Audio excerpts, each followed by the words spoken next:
O Catecismo em um ano.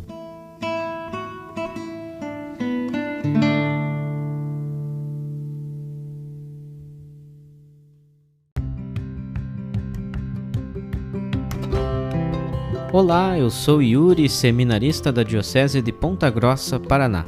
Você está ouvindo o podcast O Catecismo em um ano. Vamos ler todo o Catecismo da Igreja Católica ao longo de 365 episódios.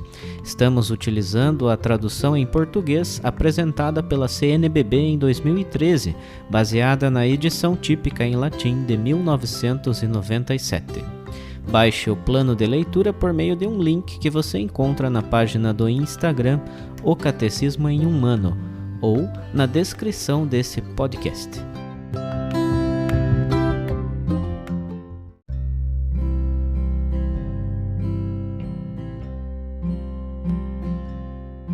Chegamos ao dia 20 do nosso podcast O Catecismo em um ano. Lembrando que estamos no primeiro pilar do Catecismo, a profissão de fé. Na primeira sessão, eu creio, nós cremos, finalizando hoje o capítulo 2, Deus vem ao encontro do homem. Leremos hoje os números 128 a 141, dentro do artigo que trata da Sagrada Escritura.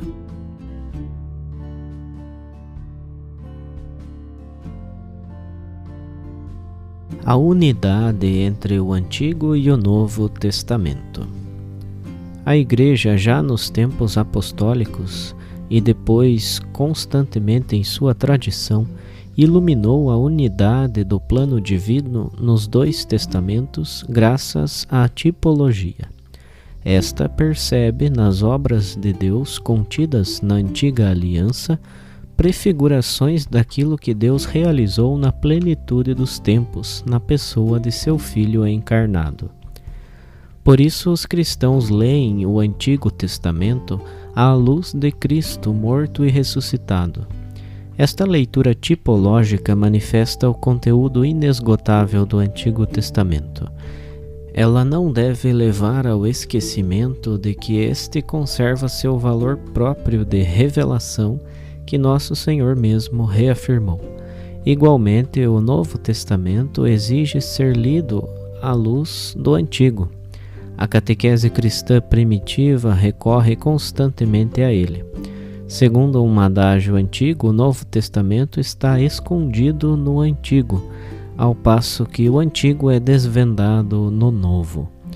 Novum in vetere latet, et in novo vetus patet.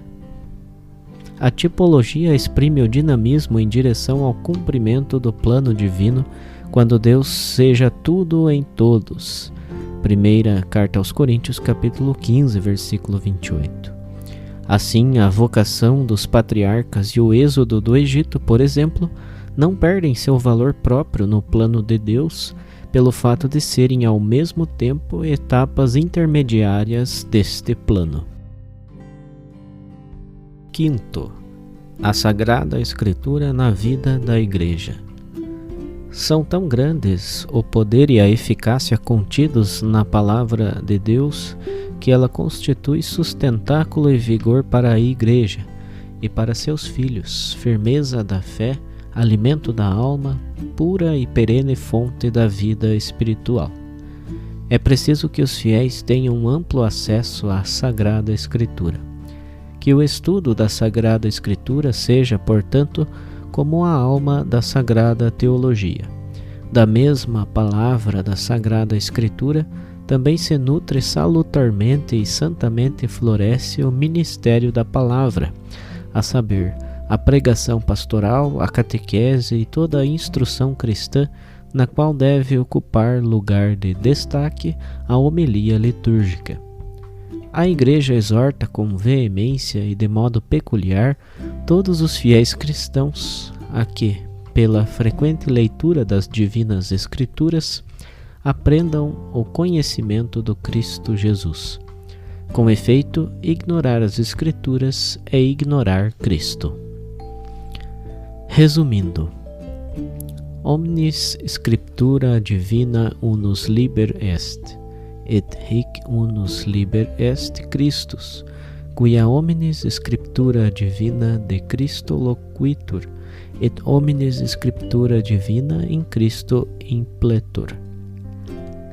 Toda a escritura divina é um único livro. Este livro único é Cristo, já que toda a escritura divina fala de Cristo, e toda a escritura divina se cumpre em Cristo.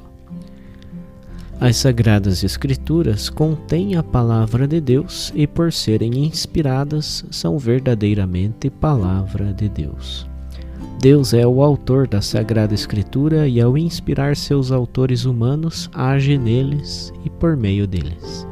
Fornece assim a garantia de que seus escritos ensinem, sem erro, a verdade salvífica. A interpretação das Escrituras inspiradas deve, antes de tudo, estar atenta àquilo que Deus quer revelar por intermédio dos autores sagrados para nossa salvação. O que vem do Espírito só é plenamente entendido pela ação do Espírito. A Igreja recebe e venera como inspirados os 46 livros do Antigo Testamento e os 27 livros do Novo Testamento. Os 4 evangelhos ocupam um lugar central, já que Cristo Jesus é seu centro. A unidade dos 2 testamentos decorre da unidade do projeto de Deus e da sua revelação. O Antigo Testamento prepara o Novo, enquanto o Novo cumpre o Antigo. Os 2 iluminam-se reciprocamente. Os 2 são verdadeira Palavra de Deus. A Igreja sempre venerou as Divinas Escrituras da mesma forma como o próprio corpo do Senhor. Ambos alimentam e dirigem toda a vida cristã. Lâmpada para meus passos é tua palavra e luz no meu caminho. Salmo 119, versículo 105.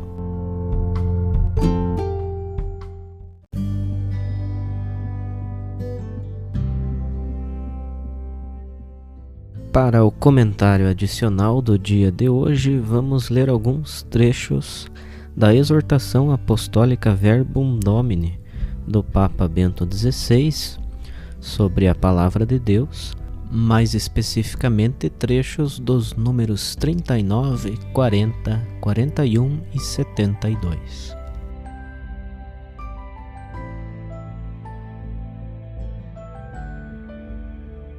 Exortação Apostólica Pós-Sinodal Verbum Domini do Santo Padre Bento XVI sobre a Palavra de Deus na vida e na missão da Igreja.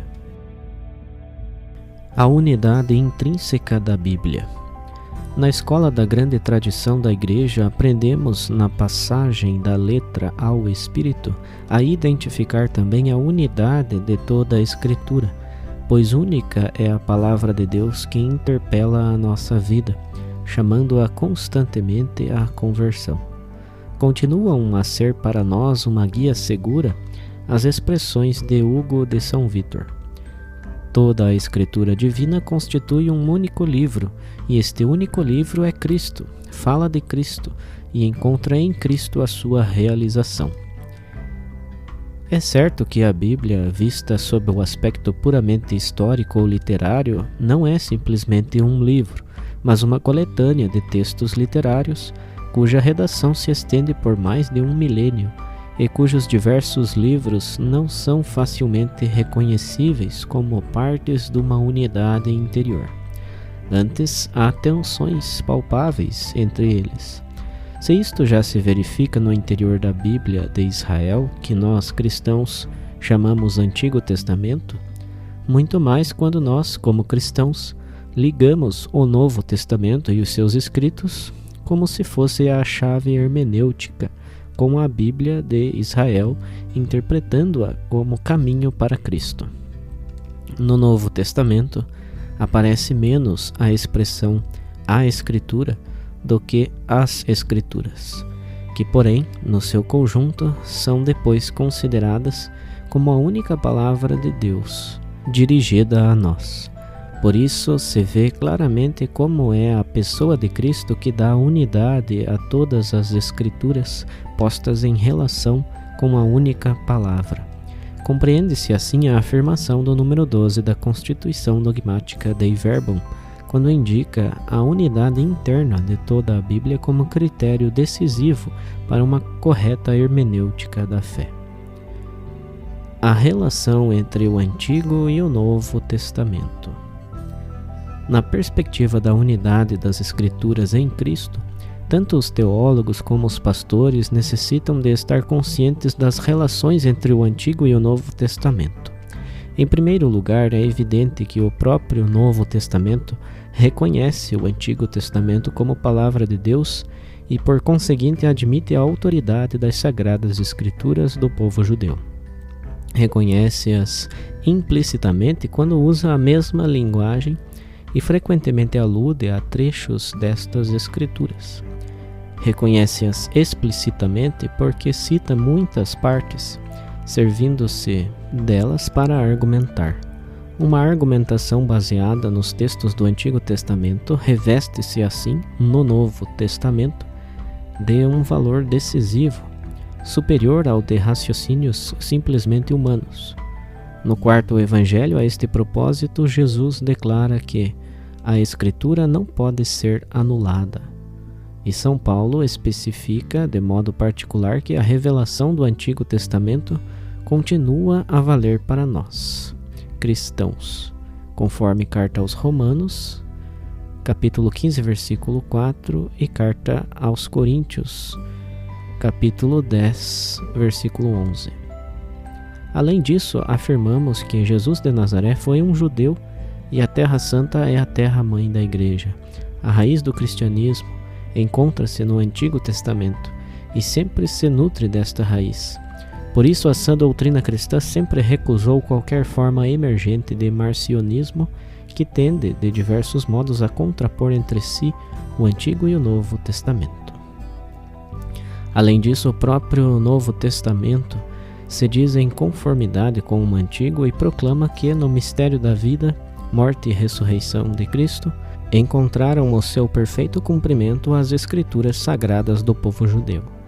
Mas é preciso notar que o conceito de cumprimento das Escrituras é complexo, porque comporta uma tríplice dimensão: um aspecto fundamental de continuidade com a revelação do Antigo Testamento, um aspecto de ruptura e um aspecto de cumprimento e superação.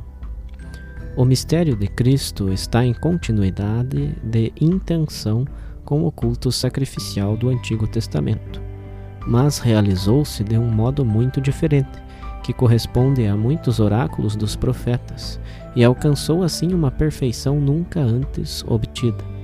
De fato, o Antigo Testamento está cheio de tensões entre os seus aspectos institucionais e os seus aspectos proféticos. O mistério pascal de Cristo está plenamente de acordo, embora de uma forma que era imprevisível, com as profecias e o aspecto prefigurativo das Escrituras, mas apresenta evidentes aspectos de descontinuidade relativamente às instituições do Antigo Testamento. Estas considerações mostram, assim, a importância insubstituível do Antigo Testamento para os cristãos, mas ao mesmo tempo evidenciam a originalidade da leitura cristológica. Desde os tempos apostólicos e depois na tradição viva, a Igreja deixou clara a unidade do plano divino nos dois testamentos, graças à tipologia, que não tem caráter arbitrário, mas é intrínseca aos acontecimentos narrados pelo texto sagrado e, por conseguinte, diz respeito a toda a Escritura. A tipologia descobre nas obras de Deus, na antiga aliança, prefigurações do que o mesmo Deus realizou na plenitude dos tempos, na pessoa do seu Filho encarnado. Por isso, os cristãos leem o Antigo Testamento à luz de Cristo morto e ressuscitado.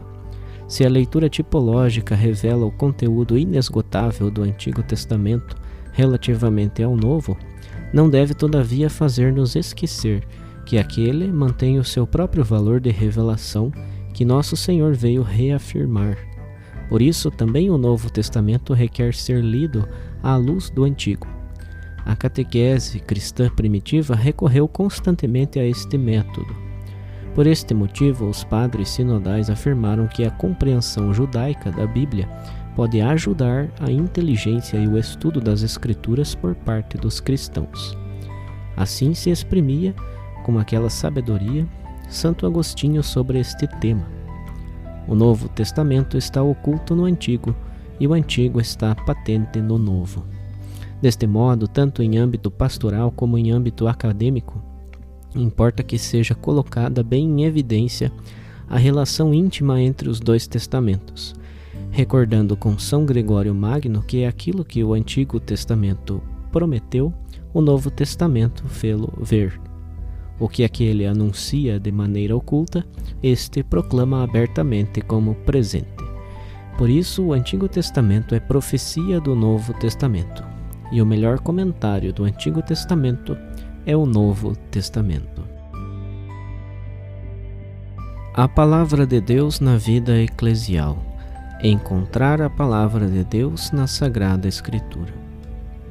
Se é verdade que a liturgia constitui o lugar privilegiado para a proclamação, escuta e celebração da Palavra de Deus, é igualmente verdade que este encontro deve ser preparado nos corações dos fiéis e, sobretudo, por eles aprofundado e assimilado. De fato, a vida cristã caracteriza-se essencialmente pelo encontro com Jesus Cristo, que nos chama a segui-lo. Por isso, afirmamos várias vezes a importância da pastoral nas comunidades cristãs como âmbito apropriado onde percorrer um itinerário pessoal e comunitário relativo à Palavra de Deus, de modo que esta esteja verdadeiramente no fundamento da vida espiritual. Expresso o vivo desejo de que floresça uma nova estação de maior amor pela Sagrada Escritura da parte de todos os membros do povo de Deus, de modo que, a partir da leitura orante e fiel no tempo, se aprofunde a ligação com a própria pessoa de Jesus. Na história da Igreja não faltam recomendações dos santos sobre a necessidade de reconhecer a Escritura para crescer no amor de Cristo. Trata-se de um dado particularmente evidente nos padres da Igreja.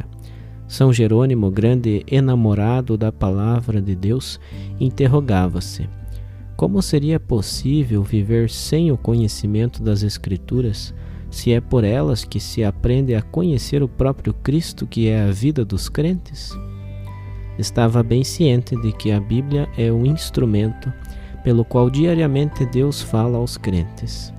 Eis os conselhos que ele dava a Leta, uma matrona romana, para a educação da filha. Assegura-te de que ela estude diariamente alguma passagem da Escritura. A oração faça seguir a leitura e a leitura a oração. Que em vez das joias e dos vestidos de seda, ame os livros divinos. Permanece válido para nós aquilo que São Jerônimo escrevia ao sacerdote nepociano: lê com muita frequência as Escrituras divinas, mais ainda que as tuas mãos nunca abandonem o livro sagrado. Aprende nele o que deves ensinar. Seguindo o exemplo deste santo, que dedicou a sua vida ao estudo da Bíblia, tendo dado à Igreja a tradução latina chamada Vulgata, e de todos os santos que colocaram no centro da sua vida espiritual o encontro com Cristo, renovemos o nosso compromisso de aprofundar a palavra que Deus deu à Igreja.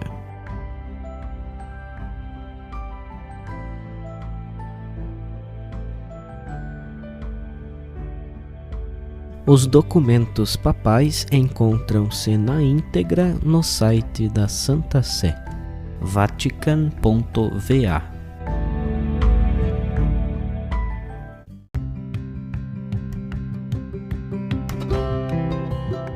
Você acaba de ouvir mais um episódio do podcast O Catecismo em um Ano. Continue nesse bom propósito de aprofundar o conhecimento e a vivência da fé católica e procure participar da sua comunidade. Rezemos por todos que estão fazendo esse caminho de leitura do Catecismo. Até amanhã!